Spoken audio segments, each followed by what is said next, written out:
여러분 밤새 안녕하셨습니까? 뉴스파이터 김명준입니다. 퀴즈로 시작해볼까요? 다음 중 직장 내 괴롭힘에 해당하는 행위는 어떤 걸까요? 잘 찍어보세요. 1. 애인 뭐하는 사람이야? 네. 2. 영어 가르쳐줘. 몰래? 네. 3. 휴가자 대신 야구 좀 서지. 네. 셋 다 해당한다고요? 네. 정답은 2번이랍니다. 2번. 제가 마음대로 정한 게 아니라요. 고용부가 내놓은 자료집에 나온 사례랍니다. 직장 내 괴롭힘 금지법이 오늘로 시행 사흘째인데 현장에선 혼란이 여전한 듯합니다. 뒤집어 보면 그동안 직장 내 갑질로 통하는 괴롭힘이 얼마나 심했으면 이런 법이 나왔을까 하는 생각도 듭니다. 중요한 건요. 업무와 무관하게 인격적 모독을 주는 행위를 자제한다면 조직 문화도 달라지지 않을까 이런 생각을 해봅니다. 갑질이 없는 그 사회의 앞장서는 뉴스파이터가 되도록 해보겠습니다. 여기는 뉴스파이터고요. 7월 18일 목요일 순서 시작해 보도록 하겠습니다.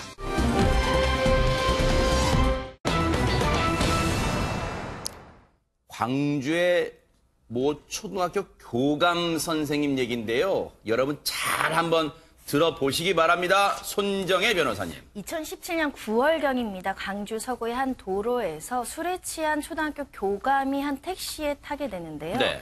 이 택시를 운전하는 운전자는 67세 운전자였습니다. 여성이었습니다. 그런데 안전하게 택시 목적지까지 가면 좋은데 네. 그 안에서 어떤 일이 벌어지냐면 이 승객인 교감 선생님께서 네. 운전자 뒷자리에 앉아서 택시 운전자가 운전을 하고 있는데 신체 일부를 만지는 추행 행위를 하게 되고요. 경찰에 입건돼서 조사를 받았습니다. 허허. 다른 사람도 아니고요. 김상균 변호사님. 교감 선생님이라는 사람이 있대요, 지금. 진짜 통탄할 일이 아닐 수가 없습니다. 네. 네, 일단 결국에는 광주지검에서는 그 해당 행위에 대해 가지고 기소유예 처분, 조건부 기소유예 처분을 하긴 했는데요. 네네. 보호관찰이랑 선도 위탁 조건부로 이제 기소유예 처분을 했고, 네. 그다음에 이제 광주시 교육청이 이제 그 사법 처리 결과를 통보받은 다음에 이 남성을 교감집에서 해임을 했습니다. 네. 조건부 기소유예란 게 뭘까요? 김상균 변호사님, 조건부 기소유예가. 결국에는 지금 이제 이분 같은 경우에는 아무래도 또 비슷한 이제 행위, 재범 가능성 같은 것들이 있다고 보고, 그다음에 이제 보호 관찰을 하면서 이분이 이제 나쁜 행위를 하지 않도록, 비슷한 유형의 행위를 하지 않도록 잘 그런 것들을 관찰하는. 그런 기소는 하지 않는 대신에 뭔가 조건을 달았다 말 그대로. 맞습니다. 그런데 이 교감이라는 사람이요, 자신에 대해서 지금 광주교육청이 지난해 12월에 해임 처분을 했어요. 이 일로요. 해임 처분을 했는데 그게 억울했나 봐요. 김기혁 아나운서. 네. 뭐라고 했습니까? 왜 억울하다는 거예요, 이게 지금? 일단은 이 교감이 그 취소 소송을 또 냈는데요. 네네. 그러니까 왜 억울하냐라고 한 이유에 대해서 네. 이제 설명을 해드리겠습니다. 일단은 자신의 우월적 지위를 이용해서, 그러니까 본인이 학교에서 근무를 하니까 그 학교에 있는 학생들을 상대로 한 범죄가 아니다. 그러니까 우월적 지위를 이용하지 않았다라는 점, 그리고 네. 피해 여성이 형사처벌이나 징계를 원치 않는다는 점, 네. 이런 점 등을 이유로 들어서 네. 그러니까 해임 처분을 취소해달라 라는 소송을 또 내게 된 거죠. 우월적 지위를 이용해서 나 학생을 상대로 한 게 아니잖아요. 지금 이런 말을 하고 있습니다. 그러면 일반인을 상대로 하면 되는 거예요? 피해 여성, 그 운전기사님이 형사처벌이나 징계를 원치 않고 있잖아요. 그런데 나를 왜 해임시켜요? 이거 부당해요. 라고 일단 소송을 제기하고 있는데, 그런데 일단 이 앞서 여성 택시 운전자분을 성추행한 것에 대해서는 재판은 가야 되는 거 아닙니까? 네, 김복준 그러면 의원님. 네. 당연히 강제추행죄가 적용이 됐고요. 네. 그래서 조금 전에 말씀하신 것처럼 조건부 기소유예를 받은 것 같은데, 네. 그렇게 되면은 이제 공직자나 교사 같은 경우는 징계가 필연적으로 따르게 돼 있죠. 네. 그런데 이제 해임과 관련해서 아마 원래는 이게 공무원 양형 규정, 징계 양형 규정에 보면요. 네. 고의범하고 과실범을 좀 나누고 있거든요. 네. 그런데 이 경우에는 이제 교원 양형 규정의 규칙에 보면 네. 이 경우는 뭐 고의가 인정되기 때문에 고의범인 경우에는 파면 사유라는 거예요.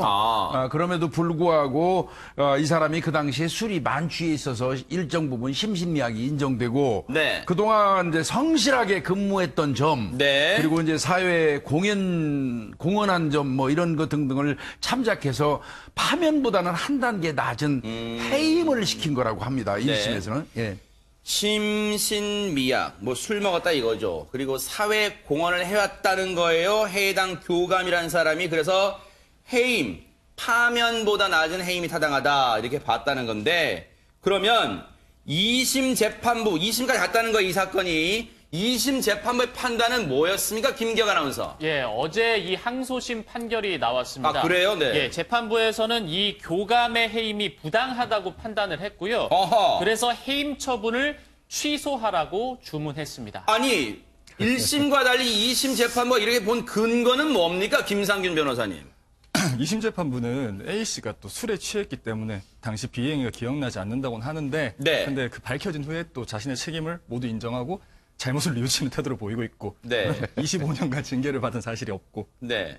성실히 근무했고 뭐 대통령 표창까지 온운을 하면서 그러면서 해임 처분이 부당하다고 그렇게 판단을 했습니다. 저는 사법부를 존중하고 싶은 마음이 있어요. 그런데 제가 감히 사법부 판단에 토를 다는 게 아니라요. 25년간 성실 근무했다고 쳐요. 뭐 근무했겠죠. 그런데 그 성실 근무 근거 중에 하나가 대통령 표창 등 수상 경력 많다는 거예요. 아니 상 많이 받으면 이런 짓을 해도 되는 겁니까? 정말 어이가 없고요. 비위행위 밝혀진 후 자기 책임 모두 인정하고 뉘우쳐. 안 뉘우치면 어떻게 할 거예요? 안 뉘우치면 다 괘씸죄 걸리는 거 아니에요? 그렇게 뉘우치고 있다는데 김복준 의원님. 네. 이게 뭐 굳이 국민 법감정 이거 꺼내야 되니까 이거 어떻게 봐야 됩니까 이거? 근데 문제는요, 제가 볼 때는 2심에서 얘기했던 것 중에서 맞아요. 근데 이 대통령 표창이나 훈장 같은 거는 성실히 근무한 표식이라든지 그 상징이 될 수 있어요. 그래서 상계 사유는 됩니다. 상계 사유는 된다고 하더라도 그게 이제 전체 반영되는 건 아니고요. 네. 근데 이제 저는 다 이해가 가요. 가장 이 강제추행 범죄에서 가장 큰 거는 뭐였냐면 피해자와의 합의예요. 그래서 피해자하고 합의를 했기 때문에 기소유예도 받고 잘 이제 아마 징계도 잘 처리가 된 것 같은데 그러면 그 정도 얘기했었으면 재판부가 좋았을 것 같아요. 이렇게 합의도 했고 그동안 열심히 일했는데 우발적으로 술이 취해서 실수했으니까 뭐 좀 해임은 좀 과한 것 같다. 뭐 이런 식으로 했으면 되는데 재판부에서 말 한마디를 엄청나게 잘못해가지고 지금 말썽이라는 거죠. 네. 바로 그 논란을 더 부추기고 있는 이 2심 재판부가 판결 근거 중에 지금 논란을 부추기고 공분까지 사고 있는 대목이 있다면서요, 손정혜 변호사님. 이 강주 고등법원에서 판결 이유 중에 설시한 게 사회적으로 논란이 되는 이유가 60대 여성은 사회 경험이 풍부하기 때문에 성적 수치심이 적었던 것으로 보여라는 이유를 기재를 하셨습니다.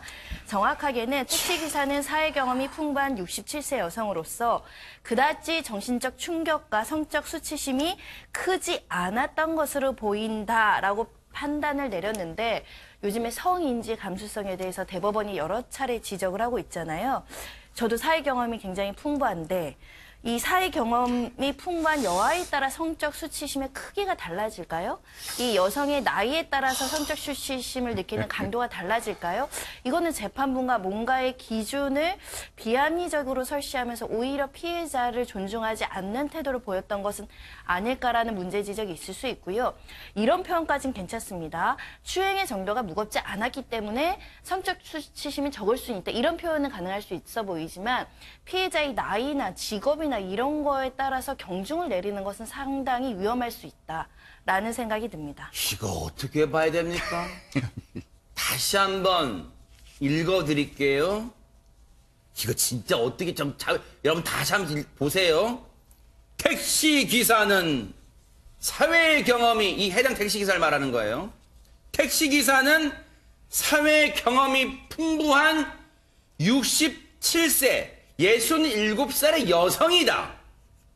정신적 충격과 성적 수치심이 그다지 크지 않았던 것으로 보인다. 유인경 평론가님, 이거 실화입니까? 저는요, 죄인보다 재판관이 미워보기는 참 처음입니다. 네. 드문 일입니다.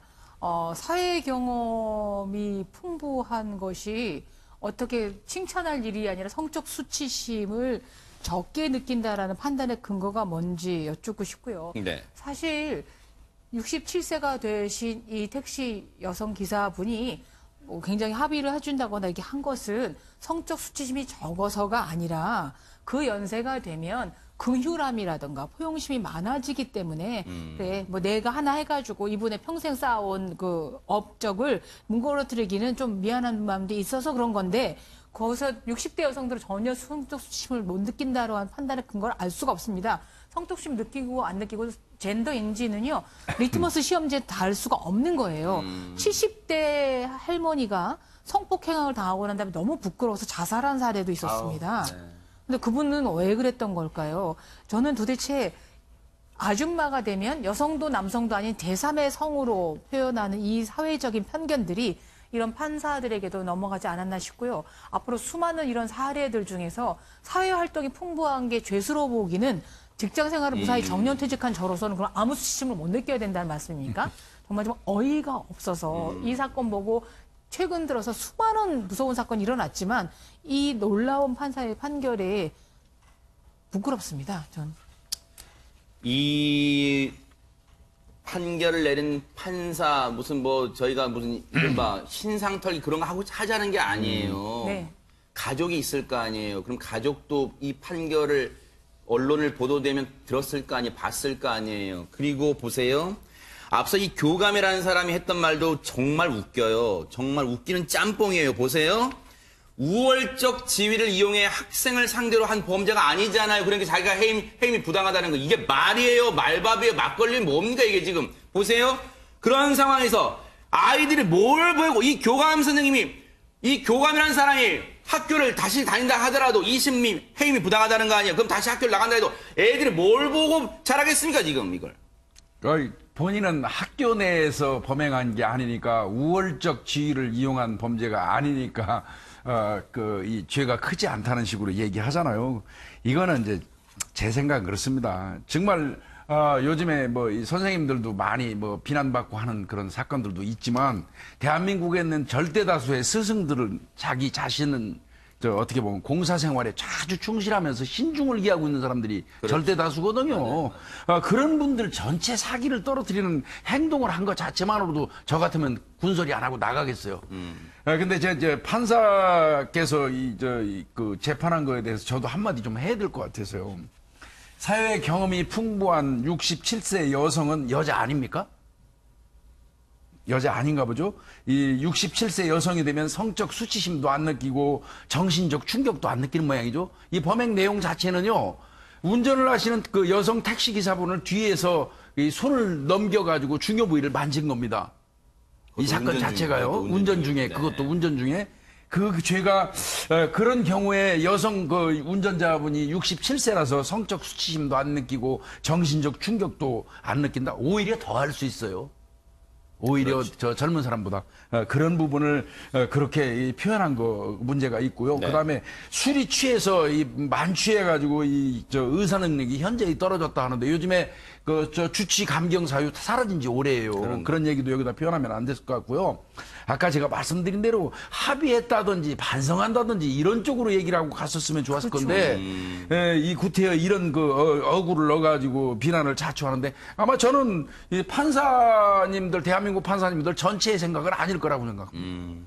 그래요. 그런데 저는 그런 생각도 합니다. 아마 시청자분들도 많이 그런 생각하실 텐데 이 25년간 교단에서 성실 근무했고 대통령 표창 등 수상 경력이 많다 그랬잖아요. 제가 만약에 이 교감이라면요, 부끄러워서라도 이 대통령 표창 정부에 반납할 거예요. 대통령 표창 이게 오히려 수치 아니에요? 이뤄놓고도 대통령 표창을 받았어요. 그런 사람이 이런 행동을 합니까? 그런데 손정혜 변호사님, 이거 진짜 어떻게 지금 시청하고 계신 분들의 이 분노 어떻게 할 거예요? 과거에 판결문이 성폭력 피해자한테 상처를 준 전례들이 좀 있었어요. 아주 과거에는 청바지를 입었다고 저항한 그런 내용도 있었고요.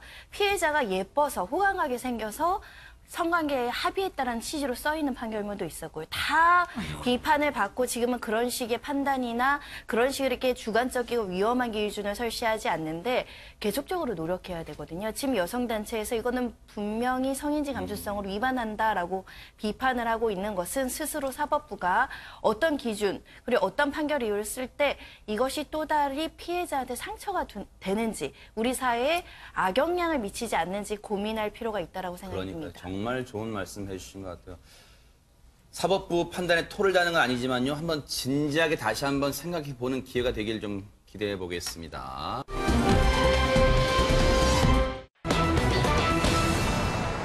여러분의 현관문은 지금 안녕하십니까? 김기혁 아나운서. 네, 보통 CCTV라고 하면은 안전과 치안을 위한 장치라고 생각을 하실 텐데요. 그런데 내 주변에 있는 이 카메라가 CCTV인지 아닌지는 주의해서 살펴보셔야겠습니다. 네. 영상 보면서 설명해 드리겠습니다. 네. 네, 첩보 영화를 보도 붉은색 영상이 한 가정집의 문을 향해 설치됩니다. 이 카메라의 각도는 출입문의 도어락 쪽을 향하고 있는데요. 네. 잠시 후 헬멧을 쓴 남성이 계단을 통해서 아파트를 빠져나갑니다. 아까 헬멧을 썼던 남성이 이번엔 모자를 푹 눌러 쓰고 한 손엔 접이식 의자를 들고 이 아파트에 다시 들어옵니다. 네. 혹시 아까 그 집 앞에 집주인인가요? 왔다 갔다 하는 모습이 아주 자연스럽습니다. 네. 그리고는 이 남성 의자를 들고 또 유유히 사라집니다. 네. 자, 여기서 영상이 끝나는 게 아닙니다. 네. 네, 다음 영상 이어서 함께 보시겠습니다. 네. 또 헬멧이네요. 앞선 영상 이후에 찍힌 CCTV인데 다시 헬멧을 쓰고 아파트 현관으로 들어옵니다. 네. 엘리베이터를 타죠. 네. 처음에는 7층을 누릅니다. 네. 7층으로 갔다가 여기서 내리는데 계단으로 한 층을 내려가요. 어허. 이상하죠? 네. 그리고 6층에서 다시 엘리베이터 탑니다. 네. 1층을 눌러서 지금 내려가고 있는 중인데요. 네. 자, 이 남자 그냥 아파트 빠져나가는가 싶었는데 다시 또 엘리베이터 층수를 누르고 올라갑니다. 자, 그리고 잠시 후에, 자, 1층 모습인데요. 이 헬멧 쓴 남성, 무언가 급하게 쫓기듯 도망치듯이 이 아파트를 빠져나갑니다. 아니 헬스장 갈 돈 없어서 저기서 뭐 운동하는 거예요? 뭐예요? 손정이면 뭐 어떤 상황입니까 지금? 저 남자 정체 너무 궁금한데요. 네. 일단 36살이고요. 저 남성이 저렇게 6층, 13층 복도 천장에 무언가를 설치합니다. 어허. 모양은 화재 경보기처럼 생겼어요. 하지만 화재 경보기가 아닙니다. 바로 불법 카메라를 설치했던 거고요. 이 아파트의 6층하고 13층 두 개 층에만 저렇게 설치를 한 거예요. 네. 그런데 왜 설치했을까요?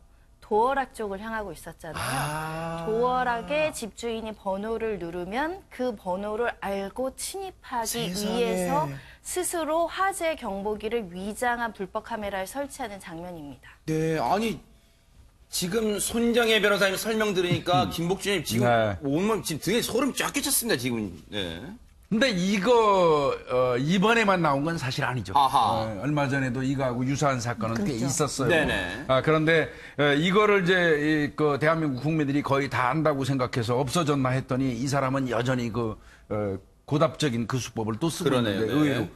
이 사람이 지금 보니까 이 같은 아파트에 두 개를 설치했네요. 아하. 13층 거기에다 설치를 해서 13층에 거주하시는 분 집에는 이미 침입해가지고 귀금속을 절취를 했고요. 네. 그 다음에 이제 아까 7층에서 엘리베이터를 타고 갔다가 한 층 내려가는 거는 뭐 혼란을 좀 조성하기 위해서 그러는 건데 네. 6층에도 설치를 했어요. 그러니까 같은 아파트 내에 6층과 13층에 그 화재 경보기를 가장한 몰카를 설치해 놓고 네. 집주인이 도어락 이렇게 현관번호 누르고 들어가는 거를 번호를 알아뒀던 거죠. 아하. 그런데 그나마 다행했던 게요. 6층에 침입을 시도했는데 마침 그때 6층에는 집주인이 있었던 것 같습니다.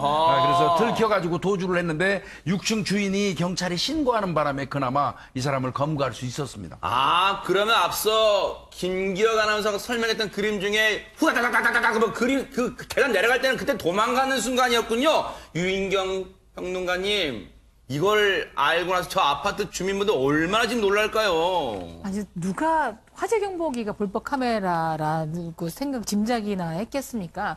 그냥 안심하고 했을 거고요. 뭐 비어 있으면 자기 했을 텐데. 그래서 지금 이 지역 분들은 뭐 몸을 가리고 비밀번호 그럴 것 누른다든가 같아요. 둘러본다든가 해서 카메라 포비아가 생길 정도라고 아하. 하고 수시로 비밀번호를 바꾸는 좀 노력도 보인다고 하는데 네. 근데 문제는 저는 이 프로그램 출연하면서 수많은 이런 사건들을 보면서 저렇게 불법 카메라도 구입하고 여러 층에 두고 헬멧도 사고 이 정도 노력을 하실 것 같으면 차라리 지금 농번기인데 농촌에 가면요 하루에 일당 2, 30만 원 받고 맛있는 새참도 얻어먹고 그러니까. 맞아요. 칭찬도 받고 네. 몇 달 벌어서 1년 사는데 맞아요. 왜 이런 데로 머리를 쓰시는지 그 교도소에 좀 가시면 좀 교화 훈련들 좀 제대로 좀 시켜갖고 나서 이분이 전과가 있는 걸로 알고 있거든요.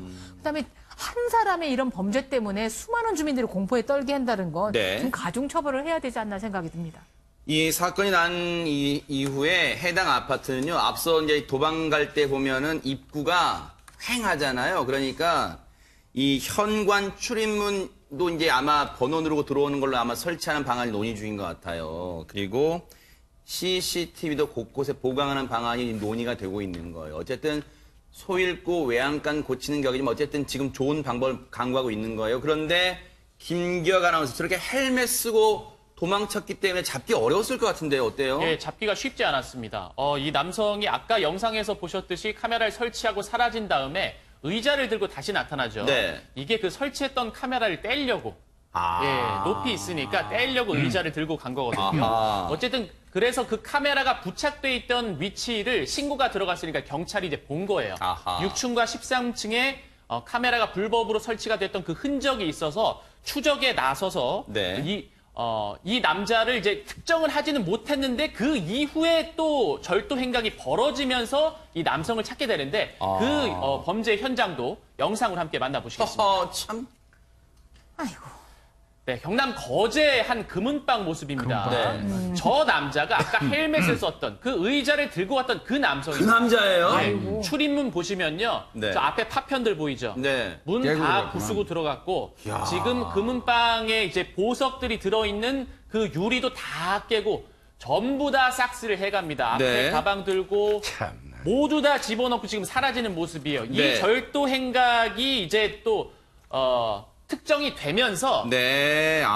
동일범인구나. 동일범이구나. 이런 걸 이제 경찰에서 알게 됐고 특정해서 잡게 된 겁니다. 네. 앞서 이제 금은방 보면은요, 다 쓸어 담는 게 아니라 탁탁 집잖아요. 돈 되는 것만 집어넣어요. 그때 금은방에서 800만 원어치 귀금속 훔쳤답니다. 그런데 김복준 의원이 예, 예. 진짜 일반 분들은 이 아파트 입구 위에 있는 화재 경보기처럼 돼 있는 거 그냥 의심 안 하잖아요. 일반적으로 네. 다 안 하죠. 안 하고 아마 이제 최근에는 자꾸 저 화재 경보기가 없었던 것이 우리 집 앞에 생기고 이러는 것 때문에 이제 화재 경보기 위치도 아마 그 이 아파트 자체 내에서 그 안내를 한다 그래요. 그래요? 그러니까 우리 그 뉴스파이터 보고 계시는 그 시청자분들께서도요. 네. 어느 날 갑자기 우리 집 앞에 관리실에서 연락도 없이 화재 경보기 부착이 돼 있으면 그거는 일단 신고하시는 게 좋습니다. 그러네요. 예. 아하. 그래서 이제 그거 좀 봐야 되고요. 이 사람은 어차피 제가 보니까요. 저 범행 수법이 초범이 할 수 있는 범죄가 아니잖아요. 그러니까 가서 설치해 놓고 또 그것도 미천이라고 또 범죄 끝나면 뛰가잖아요. 다시 딴 데 가서 설치하려고. 네. 이런 거 봐서는 이거는 초범의 행동은 아니에요. 그래서 경찰이 알아보니까 이미 절도 전과 하나 있고 강도 전과도 하나 있었던 사람이라고 해요. 네. 본인은 뭐 생활비 때문에 했다고 그러는데 저게 생활비 정도입니까? 저 훔친 게? 그러니까요. 예.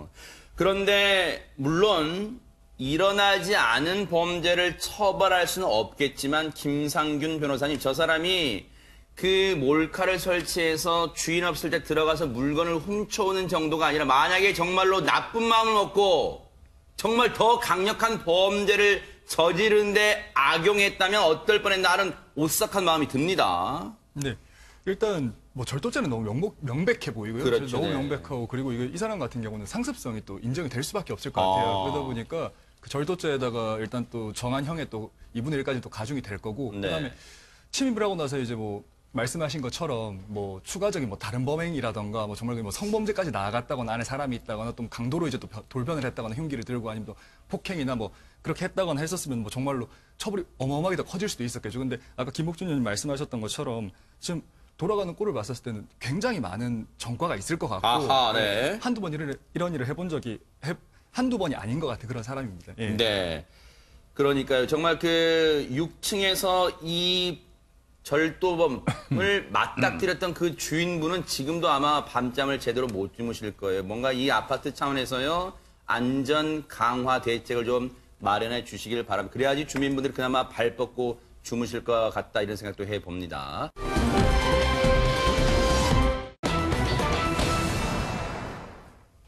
창문에서 어떤 사람이 뚫고 나왔다는데 창문을 뚫고 나왔다는데 대체 어떤 사연이 있었는지 한번 얘기를 들어보겠습니다. 김기혁 아나운서. 네, 창문 넘어서 도망친 이 남성 과연 어떤 사연이 있었을까요? 그 사연은 잠시 후에 설명을 해드리고 네. 영상 먼저 보시겠습니다. 아하. 네, 갑자기 한 남성이 빠르게 뛰어옵니다. 오른쪽에서요. 네, 갑자기 우통을 벗고 있는데 비틀비틀 걸어가면서 넘어지려다가 다시 일어나서 뛰어갑니다. 네. 자, 이렇게 넘어져도 아랑곳하지 않고 뛰어가는데 네. 자세히 보시면은 신발도 안 신고 있어요. 아, 그러네요. 그리고 왼쪽 손에는 저거 뭐 반짝이네 좀. 네, 반짝이네. 은색 팔찌 같은데 금은방에서 파는 것 같지 않죠? 네. 뭔가 좀 두꺼웠고 묵직해 보이는데. 그러네요. 네. 자, 과연 이 남성은 왜 이렇게 급하게 도망치는 걸까요? 네. 아니 뭐 달리기 하는 것 같지는 않고 저게 그 달리기 할 때 바통 같지는 않아 보이잖아요. 손정혜 변호사님. 저 사람 뭐 하는 사람이에요 대체 지금? 자세히 보시면 한쪽 손에 수갑이 채워져 있어요. 아, 수갑이에요? 수갑이 채워졌으면 두 손이 이렇게 묶여 있어야 되는데 한쪽을 풀어준 거죠. 하하. 이 남성 50대 남성인데 3층에서 뛰어내려서 경찰의 그 감시가 소홀한 틈을 이용해서 도망가는 장면이거든요. 51세 이 남성 마약 투약을 했습니다. 마약 사범이에요? 경찰이 그 아파트 집에 이제 압수수색하는 장면이고 그리고 네. 수갑도 채워서 체포하는 찰나 이 남성이 같은 아파트 3층에 90대 노모 어머니가 사시는데 마약 사범이잖아요. 실형 살 게 분명하니 인사만 드리고 가게 해달라고 애원을 합니다. 근데 경찰이 생각해 보니까 90대시잖아요. 그럼 또 생전에 못 볼 수도 있고 하니 알겠다 같은 아파트니 그럼 3층에 어머니한테 인사드리고 가자. 라고 배려를 해준 거죠, 사실은요. 바로 즉시 체포해서 경찰차에 넣어도 됩니다. 그래서 3층으로 데려가서 어머니를 만나게 했는데 어머니 집이 3층이잖아요.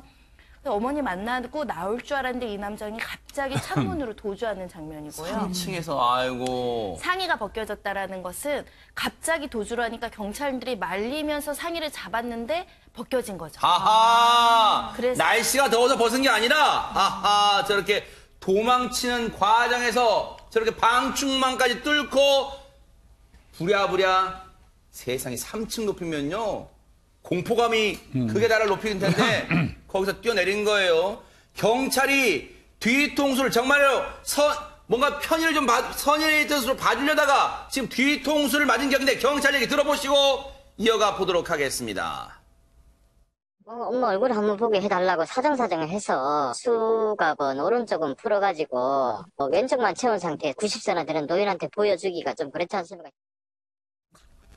김복준 예, 의원님도 예. 32년간 경찰 생활하시면서 많은 마약 사범 잡아보셨겠지만 이런 상황에서 좀 이제 선의를 베풀 수밖에 없는 상황이었는가요? 어떻습니까? 아니에요. 이건 실수한 겁니다. 아하. 이 사람은 우선 이 경찰이 1층에서 이 사람이 집이 1층이에요.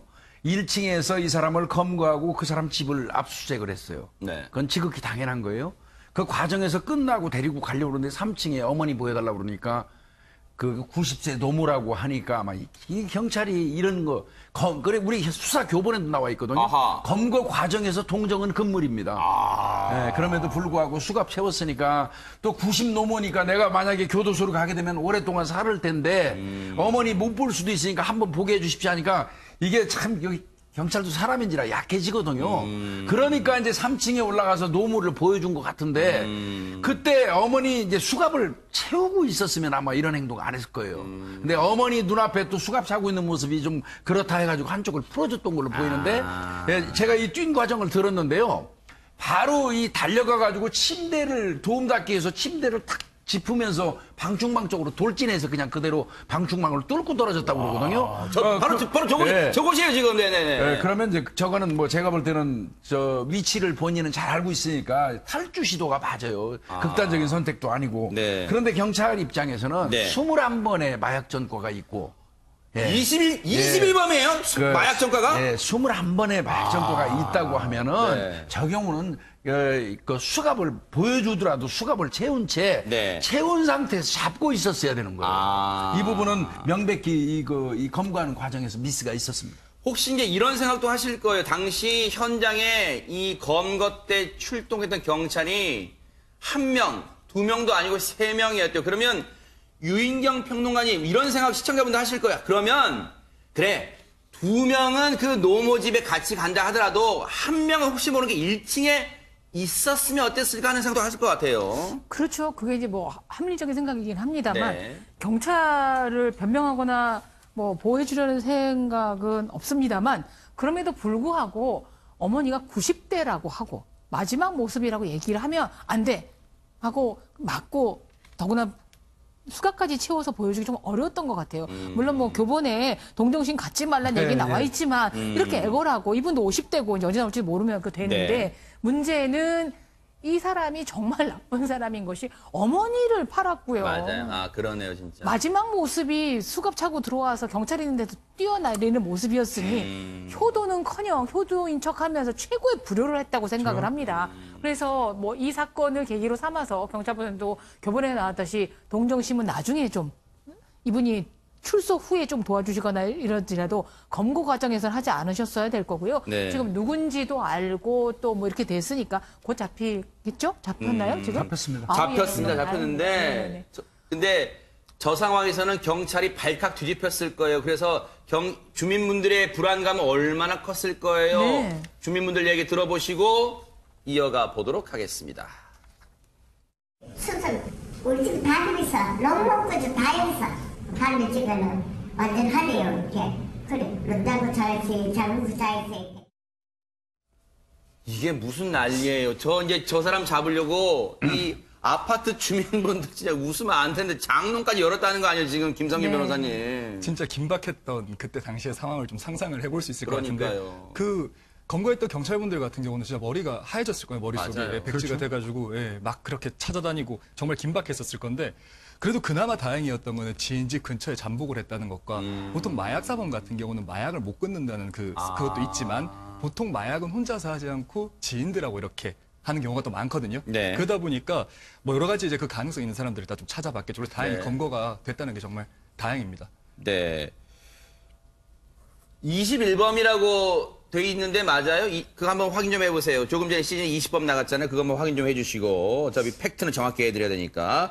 그런데 김복준 의원님 예. 혹시 경찰이 이거 징계 징계 먹습니다. 될 수 있어요? 어떻습니까? 이건 당연히 징계를 해야 되고요. 징계 사유가 해당이 됩니다. 그런데 이 사건에서는 제가 볼 때는 그래요. 아까 말씀하신 것처럼 1명 정도는 1층에서 대기해 주는 것도 그 맞는 방법인데 현장에 3명이 있었다면 2사람은 근처에 있더라도 1사람은 창 쪽 근처에 가 있는 게 맞아요. 항상 이 도주로를 차단하는 게 중요하거든요. 만약에 이 경우에 경찰관 1명이 창 쪽에 가서 서 있었다면 이 사람은 도주 시도 자체를 안 했을 거예요. 도주로가 없잖아요. 입구에는 경찰 2이 지키고 저쪽 창 쪽 출구에는 또 경찰 1명이 있고 그렇다면 네. 아예 시도를 안 했겠죠. 네. 그런 부분이 굉장히 아쉽고요. 네. 이거는 그 징계 사유가 되고 아마 징계가 아마 부여될 건데 저는 이 징계를 먹으면서 경찰 생활하면서 많이 배웠다고 생각을 해야 될 것 같아요. 이 경찰관이. 네. 그리고 본인도 굉장히 다행인 줄 알아야 돼요. 만약에 이 사람이 아무리 범죄자라고 하더라도 3층에서 뛰어내리는 과정에서 사망했으면 이건 네. 징계 정도가 아니에요. 형사처벌도 받을 수 있어요, 경찰관이. 네. 예, 다행이라고 생각해야 됩니다, 한편으로는. 네. 21범으로 하겠습니다. 21범. 어쨌든 네. 뭐 그냥 전과 하나 중요한 추가되는 거 거예요. 뭐 그렇게 중요한 건 아닙니다만 그래도 어쨌든 이런 건 저희가 좀 주의할게요. 20범이냐 21범이냐 이런 거 작은 거 하나도 네. 팩트도 한번 챙겨보도록 하겠습니다. 시청자 여러분께 양해 말씀드리고요. 자, 어쨌든 놓쳤다가 12시간 만에 잡았으니까 그나마 다행이고요. 어쨌든 경찰이 이번 일을 계기로 좀 교훈 타산지적 삼아서 다음에는 조금 더 철두철미하게 검거를 좀 했으면 좋겠다는 생각도 해봅니다. 다행입니다. 김준기라는 사람 얘기를 또 안 해볼 수가 없어요. 자, 어제 들려드렸던 피해 여성의 인터뷰 내용 먼저 들어보시고 이어가 보도록 하겠습니다. 주말이었는데 주방으로 들어오더라고요. 뭐 하냐면서 잠깐 와보라면서 막 그래요. 그래서 또 비디오를 봤는지 눈이 벌겋고 막 하여튼 제 느낌에는 그랬어요. 막 무슨 짐승처럼 보이는 거예요. 순간적으로. 그래서 저도 그때 저도 모르게 막 흔들치면서 막 소리를 지른 거예요. 내가 당장 그러니까 내 몸에 손도 대지 말라고. 아니 나 안 물었지. 아니 좀 하지 말자고. 나이 먹고 이제 저 부드럽게 굴 줄 알아야지.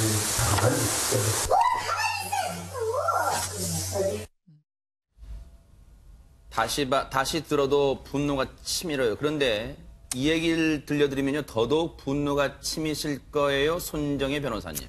피해자를 위한 경찰과 검찰은 어디 있었느냐라고 질문을 드릴 수밖에 없는 것이 이 사건이 2016년 사건이잖아요. 고소가 2018년 1월에 일어났습니다. 그리고 2017년에 이미 다른 사건으로 인터폴의 적색 수배까지 내려져 있는데 그동안 이 피해자를 잡기 위해서 검찰과 경찰은 뭐 하고 있었을까요? 이제야 범죄인 인도 청구를 검토해서 요청하기로 결정을 내리고 있는 상황이라고 합니다. 네. 고소한 지 1년 6개월 동안 이런 조치를 하지 않다가 네. 언론에서 주목하고 국민청원 게시판에 글을 쓰고 이제서야 움직이는 검찰, 경찰에 대해서 피해자는 나를 위해서 검찰, 경찰이 이런 조치를 적극적으로 더 해줬으면 어땠을까라는 아쉬움이 있을 겁니다. 이 부분은 김복준 의원님께 여쭤봐야 될 것 같아요. 이거 왜 그랬을까요? 무슨 우여곡절이 있었던 거예요? 이 사건은 발생은 사실 가사도우미가 먼저예요. 먼저 발생을 했는데 그분 같은 경우는 신고한 사항이 아니었었고요. 그러다가 2017년경에 여비서 성추행 사건이 터지니까 용기를 얻어가지고 얘기했기 때문에 이제 나온 건데. 네. 2017년 7월경에 이 수사에 착수를 하자마자 이 김준규 회장이 전 회장이죠, 이제는. 김준규 전 회장이 질병 치료를 한다고 하면서 미국으로 건너가 버리는 그 사태가 발생했고요. 그러다 보니까 김준규 회장을 조사를 할 수가 없어서 네. 기소중지 처분을 하면서 네. 인터폴을 통해 가지고 적색 수배를 내려놨어요. 근데 이제 문제는요. 네. 적색 수배가 내려지면 무작정 미국에서 경찰이 잡아가지고 검거해서 우리나라로 넘겨주는 걸로 인식들 하고 있는데 그렇지 않은 거예요? 예, 적색 수배는 그 나라 경찰이 그 객관적인 판단을 하는 거예요. 우리가 적색 수배를 내렸다 해가지고 그 미국 경찰이 반드시 검거를 해서 한국 정부에다가 보내주는 의무가 발생하는 건 아닙니다. 그래요? 조금 전에 손정희 변호사님이 말씀하신 내용이 맞아요. 이런 경우에는 네. 범죄인 신병 인도 요청을 해야 되는 겁니다. 법무부를 통해서. 아이고. 그 법무부 통해서 신병 인도 요청을 하게 되면 네. 이건 협약에 의해서 네. 의무가 발생해요. 그건 반드시 검거해가지고 우리한테 보내주도록 돼 있지만 네. 적색 수배는 미국 현지 경찰이 판단하는 겁니다. 네. 예. 지금 그러다 보니까 미국에 가 있는 이 김준기라는 사람은 1년 반 동안 그냥 그동안 뭐 잡을 생각도 안 했을 거예요. 그러다 보니까 시간이 지났죠. 그런데 이번에 다시 지금 공분을 사고 언론에 이제 보도가 되니까 부랴부랴 움직이고 있는데 김상균 변호사님, 지금 저희가 알아봤더니 김준기라는 사람이 미국에서 여권이 무효화됐는데도 어떻게 지금 미국에 있을 수 있죠? 쉽게 생각을 해서 뭐 여권이 무효되더라도 만약 그 사람이 아프다거나 뭐 또는 뭐 그런 치료를 해야 된다거나 하면 바로 쫓아낼 수는 없잖아요.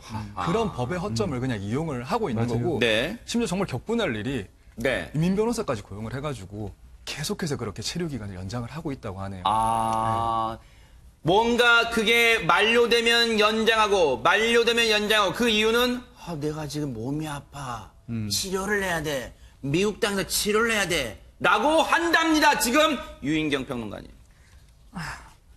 제 후배가 김준기라고 있는데요. 창피해서 죽겠다는 거예요.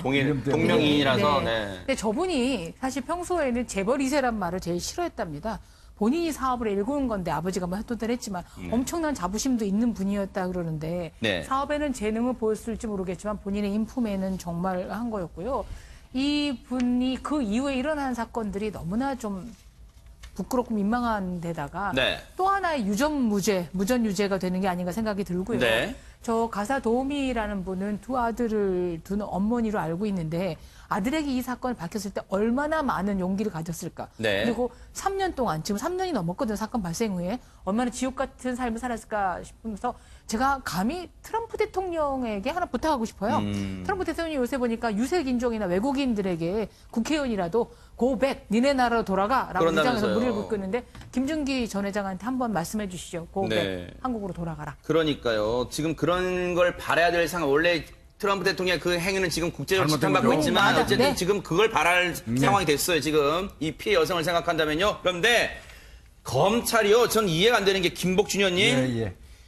2017년 9월에 김준기라는 사람이 그 비서 성추행 혐의로 고소됐을 때 검찰과 이 경찰이 검찰하고 범죄인 인도 청구를 논의했대요. 그런데 검찰이 안 했다는 거 신청을 청구를 안 했다는 거예요. 근데 경찰이 설명한 이유가 이겁니다. 당시만 해도 그 혐의가 중하지 않았다고 판단했고 미국의 합법 체력이 있는 점이 고려됐답니다. 이건 누군가 뒤를 봐주고 있다는 생각이 들 수밖에 없어요, 이거. 그 당시에 여비서의 어떤 이 진술이 있었고 김준기 의장 같은 경우는 도피한 다음에 뭐라고 얘기했냐면 100억을 요구한다. 거액을 요구해서 내가 이랬고 네. 또 합의에 의한 어떤 강제 네. 추행이었다 이렇게 얘기했거든요. 네. 그래서 일단은 그 사람 조사를 해야 되는데 그러니까요. 예, 조사가 안 되다 보니까 이런 꼴이 있었던 것 같습니다. 그러니까 지금 이 사건은요.